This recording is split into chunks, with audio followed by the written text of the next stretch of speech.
Welcome dear children to Standard 5 EVS 1. Today we will be studying chapter number 18, The Environment and Us.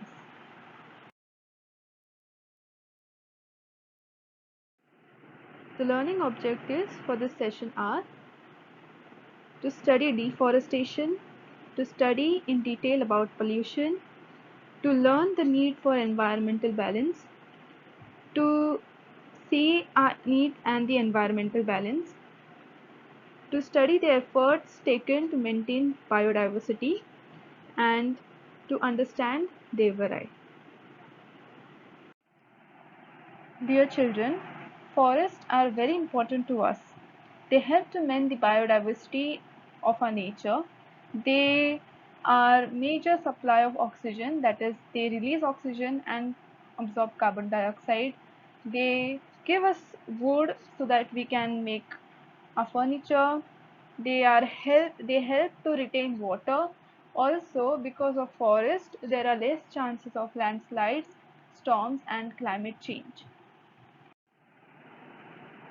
The population of the world is now close to 600 crore. Man is developing new technology to meet up needs of all these people and is using up more and more land and water resources. Open space are required for a very large scale for agriculture, housing, industry, and for building roads and railways.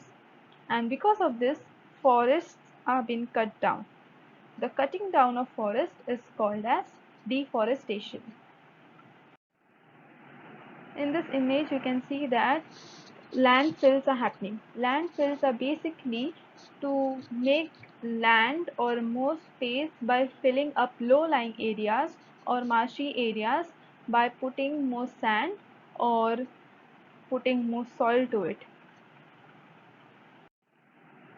Let us observe this image. In this we can see that many animals take shelter in forest. So the environment provides shelter to different kinds of living things. Like over here we can see birds, we can see giraffes, we can see bears, deers, etc. There are many types of plants in forests. So you can see that not a single plant is resembling each other. They are very different from each other. And birds build their nest in trees. Animals like bear, deer, monkey, elephant, tiger all live in forest. That is, they find shelter in forest. All their needs are met in forest. If forests are reduced, then biodiversity also will decrease. Children, what does this image suggest? Over here we can see that some dirty or not pure water or polluted water is being let in source of water, which is a stream. So you see that many water sources get polluted if wastewater is let into them without processing. Wastewater is also given out from factories into their surrounding. If water from such polluted sources keeps soaking up into soil, and soil also becomes infertile. We have learned that polluted water also pollutes the soil because the pollution seeps into the soil. Apart from that, chemical fertilizers and pesticides are used on large scale for agriculture. Now, whenever they are used for agriculture, a lot of chemical residue gets mixed up with the soil, and this ends up polluting the soil. Apart from that, they also seep into water and flow into water into rivers with because of rainwater. Now, due to several such reasons, water and soil get polluted. Now, you know that in water we have aquatic animals living, and in soil we also have insects living. Birds feed on the insects that are there in soil. So, this is dangerous for plants and animals which are around the polluted region. And their number reduces, and eventually they die out altogether. They become extinct. In this image you can see that a lot of smoke is coming out of vehicles and of factories. So this is because we use fuels like petrol, diesel, coal, and when they are used or when they are burned, They give tremendous quantities of carbon dioxide because of this. So lot of carbon dioxide enter the air because burning of fuels. Now on the other hand, due to large scale deforestation, number of trees available for absorbing this carbon dioxide is going down. So you can see over here the trend is the carbon dioxide rate is increasing, but trees that absorb the carbon dioxide are being cut due to deforestation. And as a result, the proportion of carbon dioxide in air is continuously rising. And this leads to rise in temperature. And we see that earlier times the temperatures in the summer used to not be that hot, but now it is really hot. This is because the climate has been affected because of deforestation. And moreover, when fuels are burned in vehicles, they give out certain poisonous gases also. And industries also let out some poisonous gases in the air. And this leads to air pollution on a large scale, which affects human life, which affects all the plants and animals out there. Due to human intervention in nature, you can see over here that large scale changes are taking place in the air, water and land. So this is the part that shows the human intervention in nature, and it is obviously not good. Also, these non-living or abiotic components are getting polluted. As a result, the existence of living things is threatened, while several living things have already become extinct. If one factor of the environment is damaged, its relationship with other factors is also affected, and the environmental balance is disturbed. From time to time, some of the living things on the earth become extinct. But today, this process is taking place at a much faster rate. This is a threat for the whole living world. So you know that we have an environmental balance where we have a food chain. Now, if one factor of the food chain is removed, it will affect the whole animals that are surrounding the food chain, and it will lead to a disaster. And that is what is happening right now around us. We know that we have our needs. Food, water, clothes are needs of all people, and we use a lot of things to meet these needs. Besides, we use many means and devices for the purpose of studies, sports, hobbies, and entertainment. We even stock up these things so that they can be available to us whenever we need them. All these things are obtained by using materials from our environment, and all the people in the world have similar needs and desires.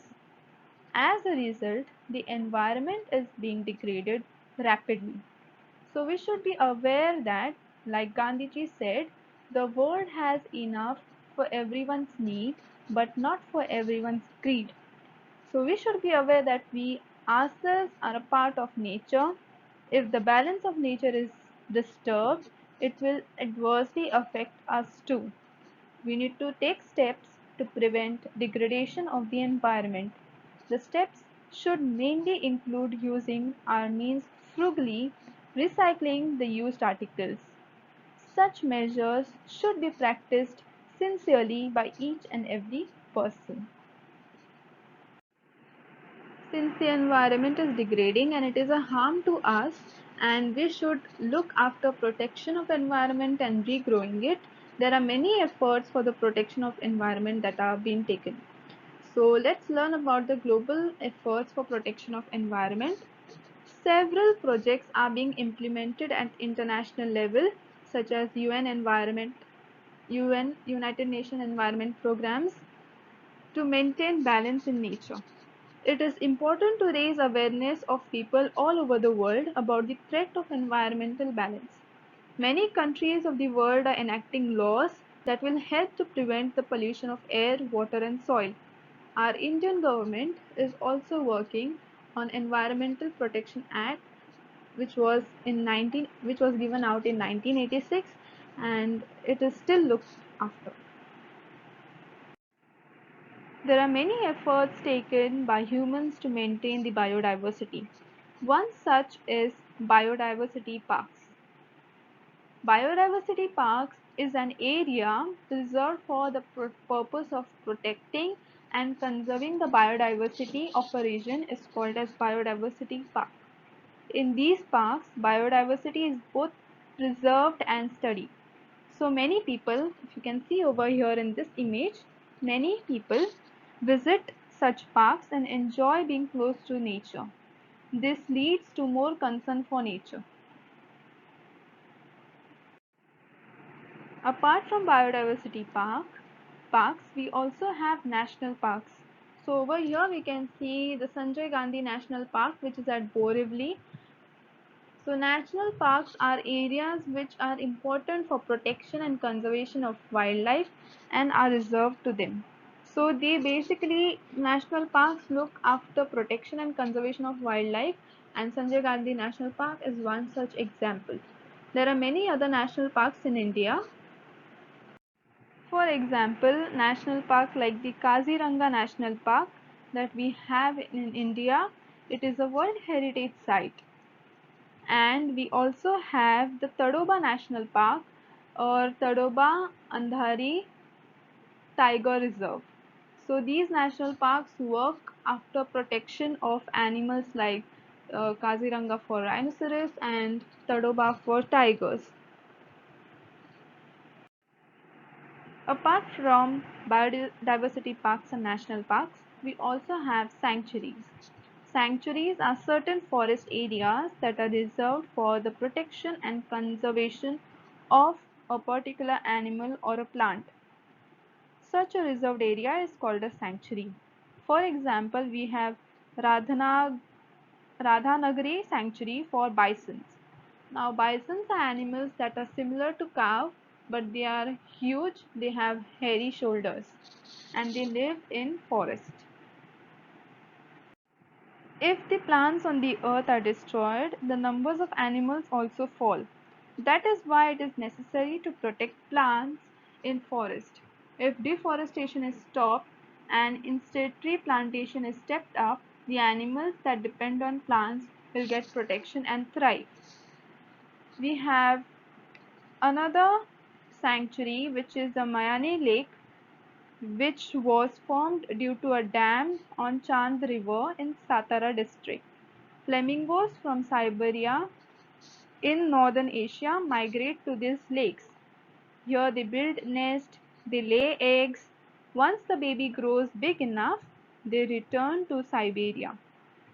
In the recent past, as the water levels in the dam has fallen, the flamingos have stopped coming. However, the lake has now been declared as a sanctuary for birds. Apart from this, we also have another animal which is called as the Maldhok. Maldhok Sanctuary at Nannaj in Solapur district. It is called as the Great Indian Bustard. These huge weighty birds are famous for their graceful gait. These birds live in open grassland and they feed on insects. As they are hunted for their meat and their eggs, they are becoming extinct or they are becoming endangered. And because of this, Maharashtra state has declared the Nannaj area a sanctuary for great Indian bustard. Deer are also found in these grasslands. About 50 kilometers away from Pune, on Pune-Ahmednagar highway, the village of Morachi Chinchori is famous for its peacock population. The old, well-looked after tamarind trees here have created a favorable environment for the birds. Peafowl have found sanctuary in this village. So over here you can see beautiful peacocks in the Morachi Chinchori.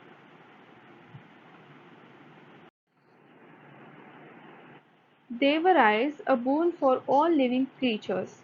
Indian culture gives importance to the protection of forest. The Devarai is an example. People believe that Devarai is really a jungle reserved for God.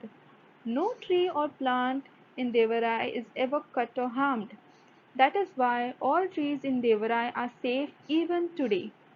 Maharashtra has many devarais. In Madhya Pradesh, they are called as Sharanvan. Devarais give shelter not only to plants but also to the animals that live there. Hence, devarais can be called the sanctuaries of ancient times. And devarais are also called as sacred groves in English.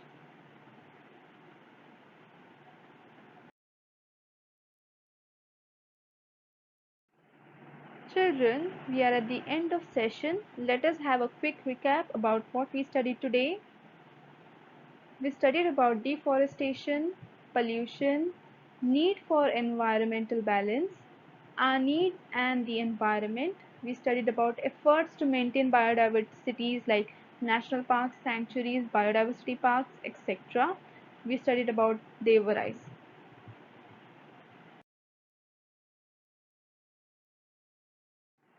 For your homework, you are going to collect information about the work of Worldwide Fund for Nature and prepare a report.